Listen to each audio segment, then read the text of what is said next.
Alright, time for part 3 of my favorite games of Next Fest, for the final event of 2025. This will be yet another collection of amazing indie game demos that you should definitely check out.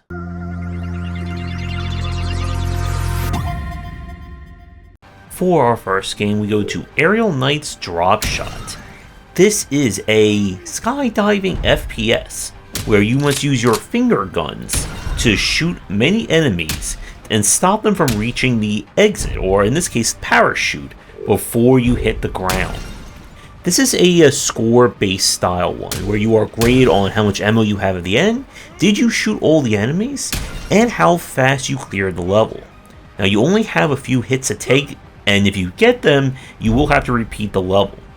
Now, what's interesting about this one is that there didn't seem to be any way to manipulate your speed other than hitting the different slipstreams that appear, so there's definitely a kind of methodical or an optimized route in each level. From the demo, it's a little bit hard to tell how advanced the elements are going to get in this. We got to see kind of the tutorial section and then a few sections in, and they add of course more enemies to fight, as well as having to deal with shielded enemies. I really would have loved being able to kind of like look behind you and shoot enemies if you fall past them, because there were definitely situations where enemies would kind of like zoom on screen before I even had a chance to react to it. But definitely a really stylish take. And I would say this one is going to be for people who like the kind of score chasing, optimization crowd. So if you're a fan of something like Neon White, I Am Your Beast, that particular style of FPS. So if you don't mind some skydiving and shooting, I would give this demo a try. And now we go to Super Pinball Adventure. This is a kind of casual pinball game, as you explore various tables, completing goals and trying not to drain. Now, our physics here are going to be on the arcade side of things. This is not going to be ultra realistic. The ball definitely has like a lot of momentum to it. Your goal in each level is to complete different objectives, ranging from hitting various targets, hitting different score thresholds, and of course not trying to nudge as well.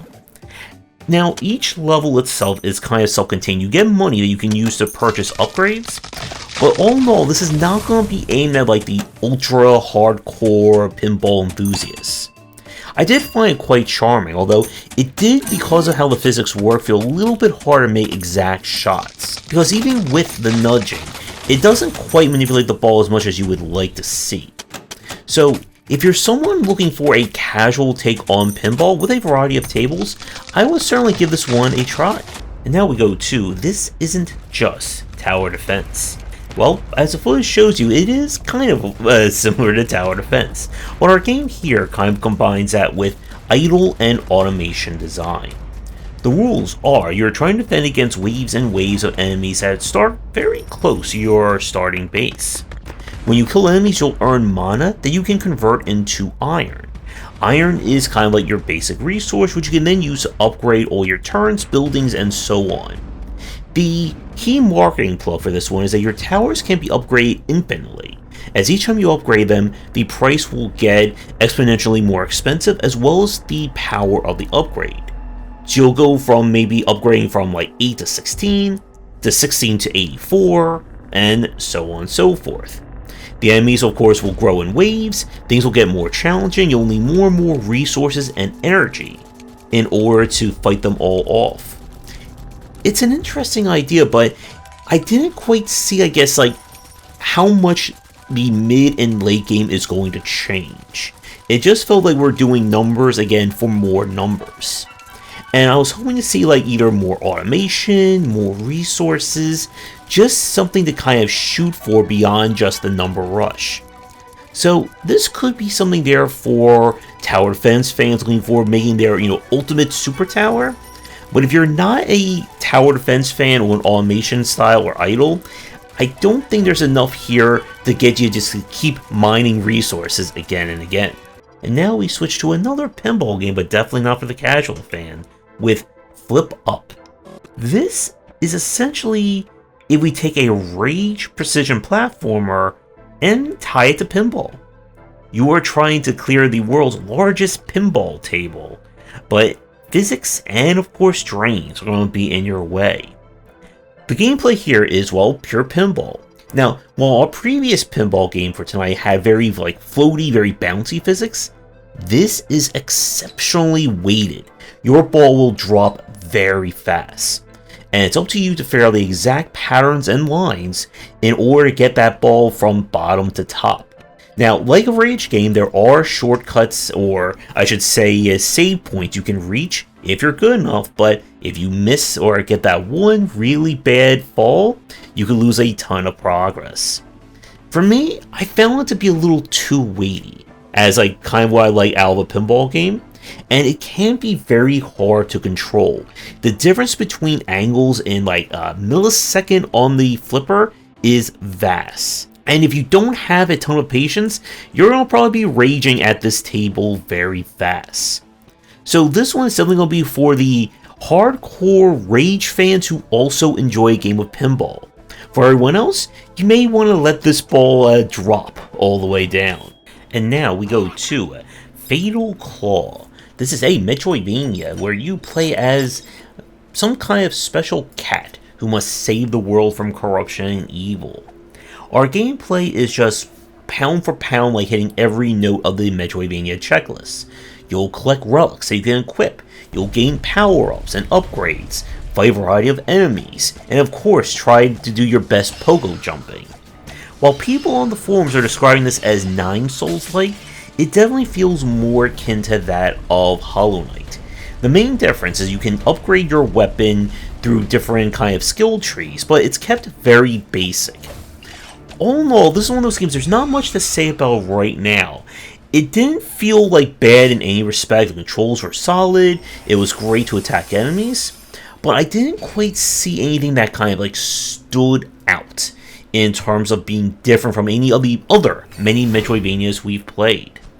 So if you are a Metroidvania fan, you have Souls your 9s, you've knighted your Hollows, and looking for a feline take on it, I would give this demo a try.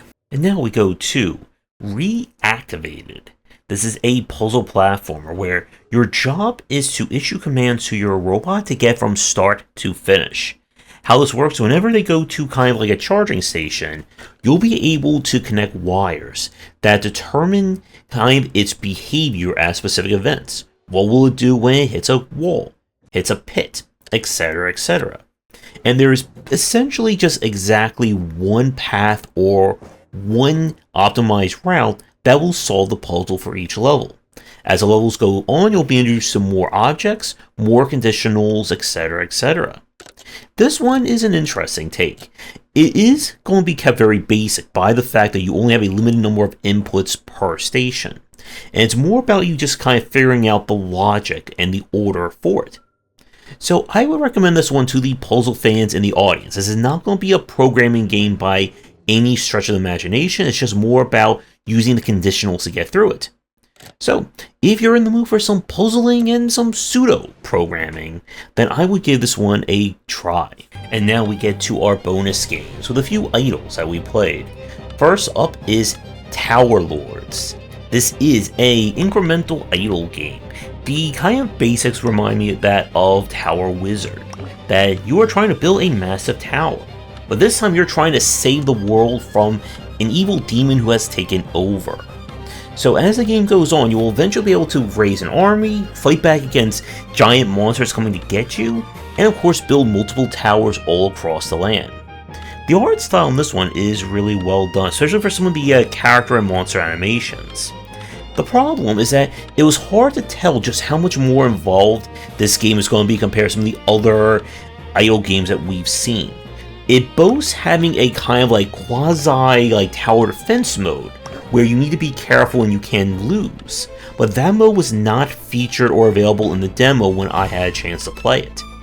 So there's definitely potential here for idle/incremental fans, if you're looking for a little bit of high fantasy to go with it. So I would give this one a try, and I'm interested to see kind of where any more advanced elements will go in the main game. Now we go to Legends of Dragaea. This is a dungeon crawling idle game, where you must assemble your party and then go into dungeons, collect loot to power them up to gain more loot to go into more dungeons, and you get the picture.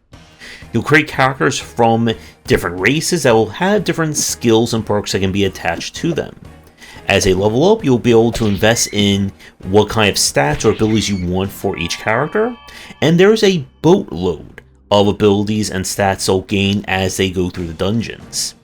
As the game goes on, you'll be able to modify gear. You'll go on 9-person raids against boss class enemies, and this one is definitely going for the long haul in terms of its play.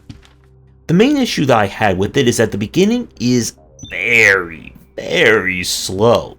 You see, your ability to speed your way through the dungeon is contingent on the dungeon level, and the dungeon level goes up as you, of course, explore each dungeon. So it was just a lot of waiting around since you have no direct interaction with your party. So I'm just like sitting here watching a very slow dungeon crawl.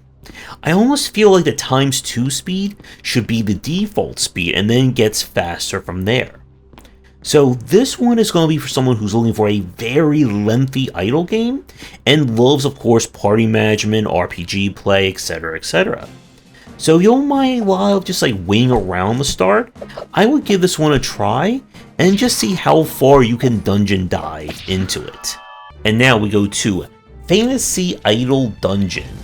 This is very similar to that of Dragoncliff from a few years ago.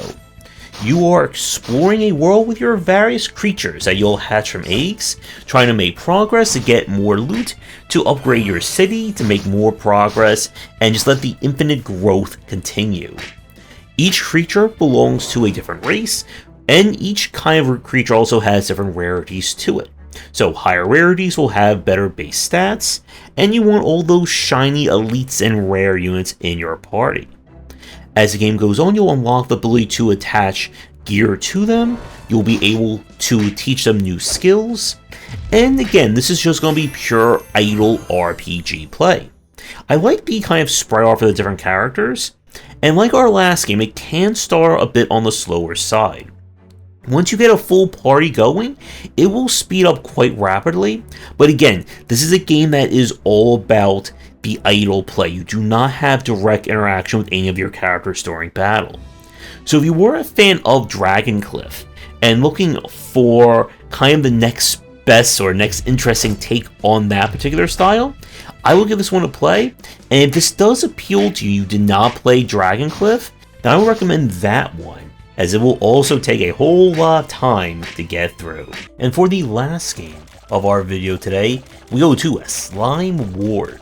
This is an idle game very similar to that in structure of the Norp Apple or they're calling it now. You are funding a village that apparently its entire economy is based on getting slimes from a giant adorable looking slime to the left. So you'll collect the slimes, which you can then use to upgrade your village to get more characters and of course collect more slime.